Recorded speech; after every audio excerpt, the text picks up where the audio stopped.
జగన్మోహన్ రెడ్డి గారు ఎవరిని గెలుక్కోకూడదో అతన్నే గెలుక్కున్నాడు. ఏ విషయంలో గెలుక్కోకూడదో ఆ విషయంలోనే గెలుక్కున్నాడు. చివరికి ఏమైంది? తాను తీసుకున్న గోతిలో తానే పడ్డాడు. ఎలా అనేది మీకు క్లియర్గా చెప్పే ప్రయత్నం చేస్తా. 2019 నుంచి 2024 మధ్య వైసీపీ అధికారంలో ఉన్నప్పుడు ఒక్క డిఎస్సి నోటిఫికేషన్ కూడా ఇవ్వలేదు. కూటమి అధికారంలోకి వచ్చిన తర్వాత మొదటి సంతకంగా మెగా డిఎస్సి మీద సంతకం చేశారు ముఖ్యమంత్రి చంద్రబాబు గారు. విద్యాశాఖకి నారా లోకేష్ గారు మంత్రిగా ఉన్నారు.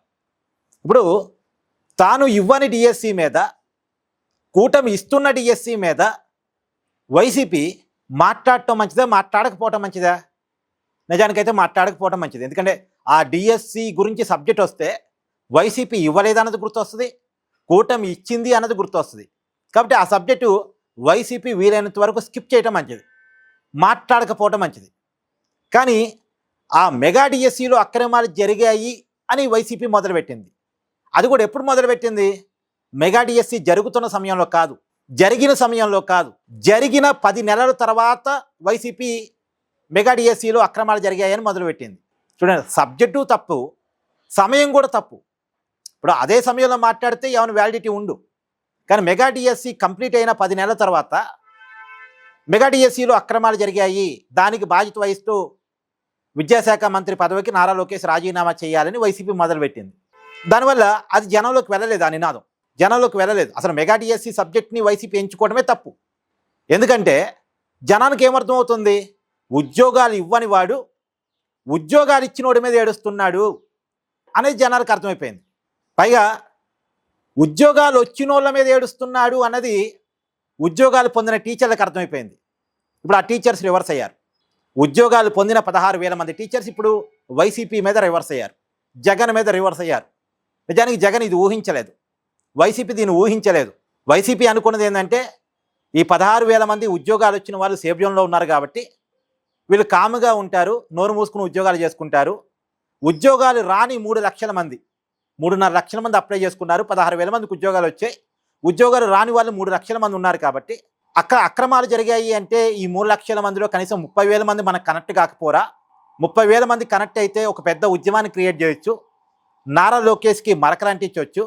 నారా లోకేష్ పాజిటివ్గా ఎదుగుతున్నాడు కాబట్టి నారా లోకేష్ పొలిటికల్ కెరియర్ని దెబ్బతీయొచ్చు అని జగన్ ప్లాన్ చేసుకున్నారు. కానీ వైసీపీ అధికారంలో ఉన్నప్పుడు ఒక్క డిఎస్సి నోటిఫికేషన్ కూడా ఇవ్వలేదు. కాబట్టి డిఎస్సి మీద మాట్లాడే హక్కు వైసీపీకి లేదు. కాబట్టి ఒకవేళ ఉన్నా సరే, నిజంగా అక్రమాలు జరిగినా సరే, డిఎస్సి జరుగుతున్న సమయంలో మాట్లాడలేదు కాబట్టి వైసీపీ వాదన ఎవరూ నమ్మకుండా పోయారు, జగన్ వాదన ఎవరూ నమ్మకుండా పోయారు. జగన్కి ఎవరూ కనెక్ట్ కాలే. నిజానికి ఉద్యోగాలు మిస్ అయిన సందర్భంలో మిస్ అయిన వాళ్ళకి ఒక బాధ, ఆవేదన, ఆందోళన ఉంటుంది. ఆ సమయంలో కనుక వైసీపీ మెగా డిఎస్సిలో అక్రమాలు జరిగాయని కనుక పాయింట్ రైజ్ చేస్తుంటే ఏమైనా కనెక్ట్ అయ్యే వాళ్ళేమో, ఏది ఉద్యోగాలు రాని వాళ్ళు ఏమన్నా కనెక్ట్ అయ్యే వాళ్ళేమో. కానీ ఒక 10 నెలల తర్వాత లేట్గా స్టార్ట్ చేయడం వల్ల ఎవరూ కనెక్ట్ కాలే. పైగా వైసీపీతో కలిసి ఏ ప్రజా సంఘాలు కానీ ఏ పార్టీలు కానీ ఆందోళన కార్యక్రమాల్లో పాల్గొనలేదు. అంటే వైసీపీ ఆందోళనకి ఎవరూ మద్దతు ఇవ్వలేదు. ఎందుకంటే మెగా డిఎస్సిలో అక్రమాలు జరగలేదు అనే క్లారిటీ అందరికీ ఉంది. ఉద్యోగాలు పొందలేకపోయిన వాళ్ళకు కూడా ఉంది. ఏదో ఒక 4, 5, 10 మందో అది పక్కన పెట్టేస్తే మొత్తంగా మెగా డిఎస్సి పారదర్శకంగా జరిగింది అని అందరికీ ఒక క్లారిటీ ఉంది. కాబట్టి వైసీపీ వాదంతో ఎవరు కనెక్ట్ కాలేదు. పైగా ఉద్యోగాలు పొందిన వాళ్ళు రివర్స్ అయ్యారు. ఇప్పుడు చూడండి, నారా లోకేష్ గారికి మద్దతుగా టీడీపీ కార్యకర్తలు రోడ్డు మీదకి రావడం కాదు, లేదా కూటమి కార్యకర్తలు రోడ్డు మీదకి రావడం కాదు, టీచర్లు రోడ్డు మీదకి వస్తున్నారు. మెగా డిఎస్సిలో అక్రమాలు జరిగాయని డిఎస్సి రాసిన అభ్యర్థులు రోడ్డు మీదకి రావట్లే, వైసీపీ కార్యకర్తలు రోడ్డు మీదకి వస్తున్నారు. వైసీపీ చేస్తున్న ఆందోళనకు వ్యతిరేకంగా టీడీపీ కార్యకర్తలు రోడ్డు మీదకి రావట్లే, టీచర్లు రోడ్డు మీదకి వస్తున్నారు. అంటే వైసీపీ మీద ప్రజలు పోరాటం చేస్తున్నారు, లోకేష్ మీద వైసీపీ కార్యకర్తలు పోరాటం చేస్తున్నారు. అంటే వైసీపీ చేస్తుంది రాజకీయ పోరాటం, వైసీపీ మీద జరుగుతుంది ప్రజా పోరాటం. సో ప్రజలకి వైసీపీ యాంటీ అయిపోయింది. ఇప్పుడు టీచర్లు ప్రజల్లో ఒక భాగం కదా, టీచర్లు చేస్తుంది ప్రజా పోరాటం కదా, ఉద్యోగాలు పొందిన టీచర్లు వాళ్ళ కుటుంబ సభ్యులు అందరూ కలిసి చేస్తుంది. అందుకని చూడండి, టీచర్లు చేస్తున్న ఉద్యమానికి ప్రజా మద్దతు ఎక్కువ వస్తుంది.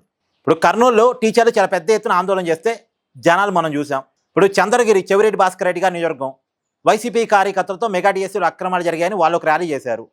దాని 3 రోజుల తర్వాత ఉపాధ్యాయుల కుటుంబాలు, అంటే ఉద్యోగాలు పొందిన వాళ్ళు ఒక ర్యాలీ చేశారు. ఏ ర్యాలీకి ఎక్కువ మంది జనం వచ్చారు? ఆటోమేటిక్గా పార్టీ కార్యకర్తల కంటే ప్రజలు ఎక్కువ ఉంటారు కదా. ఉద్యోగాలు పొందిన వాళ్ళు వాళ్ళ కుటుంబ సభ్యులు అందరికీ అయ్యేసరికి ఈ టీచర్స్ ర్యాలీకి ఎక్కువ మంది జనాలు కనపడ్డారు. ఈ టీచర్స్ ర్యాలీ జరిగింది వైసీపీకి వ్యతిరేకంగా, జగన్కి వ్యతిరేకంగా, జగన్ చేస్తున్న ఆరోపణలకు వ్యతిరేకంగా. పైగా విజయవాడలో ర్యాలీ జనాలు మనం చూసాం. కాబట్టి అంటే టీడీపీ కార్యకర్తలు జగన్కి వ్యతిరేకంగా రియాక్ట్ అయితే అది రాజకీయం అనుకోవచ్చు. కానీ టీచర్స్ రియాక్ట్ అవుతున్నారు. టీచర్స్ లోకేష్ను ఓన్ చేసుకుంటున్నారు. అంటే లోకేష్కి హీరోయిజాన్ని వైసీపీ ఇచ్చింది. ఇప్పుడు నిజానికి ఉద్యోగాలు పొందిన టీచర్స్లో ఏ రాజకీయ పార్టీకి సంబంధం లేని వాళ్ళు, వైసీపీకి సంబంధం ఉన్న వాళ్ళు కూడా ఉండొచ్చు. వాళ్ళు మొత్తం టీడీపీ కార్యకర్తలు కాదు, వాళ్ళెవరూ కూటమి కార్యకర్తలు కాదు, వాళ్ళకి అసలు పార్టీలతో సంబంధం లేకపోయి ఉండొచ్చు. ప్రభుత్వం నోటిఫికేషన్ ఇచ్చింది, అప్లై చేసుకున్నారు, ఉద్యోగాలు వచ్చాయి. ఈ ఉద్యోగాలు వచ్చిన వాళ్ళ కష్టం మీద వైసీపీ అవమానిస్తుంటే, ఆ లోకేష్ మీద ఉన్న కోపంతో వీళ్ళని అవమానిస్తుంటే వీళ్ళు తట్టుకోలేక రోడ్డు మీదకి వచ్చారు. ఇప్పుడు వీళ్ళు వైసీపీకి వ్యతిరేకంగా తిరుగుబాటు చేస్తున్నారు. చూడండి, అంటే ఏ విషయం మీద వైసీపీ మాట్లాడకూడదో ఆ విషయం మీద వైసీపీ మాట్లాడటం వల్ల ఇప్పుడు వైసీపీకి రివర్స్ ఫలితాలు. పైగా లోకేష్ ఒక హీరోగా క్రియేట్ అవుతున్నాడు, ఉద్యోగాలు ఇచ్చిన వాడిగా క్రియేట్ అవుతున్నాడు. ఒకటే మాటలో చెప్పాలంటే, ఉద్యోగాలు ఇవ్వలేని వాడు ఉద్యోగాలు ఇస్తున్నవాడి మీద ఏడుస్తున్నాడు. సరే పోనీ అది రాజకీయం అనుకుందాం. ఉద్యోగాలు ఇవ్వలేని వాడు ఉద్యోగాలు పొందిన వాళ్ళ మీద ఏడుస్తున్నాడు. ఇది ప్రజలకు నచ్చట్లే, ఉద్యోగాలు పొందిన వాళ్ళకి నచ్చట్లే. దానివల్ల వైసీపీకి రివర్స్ ఫలితాలు వస్తున్నాయి. ఇది జరుగుతుంది.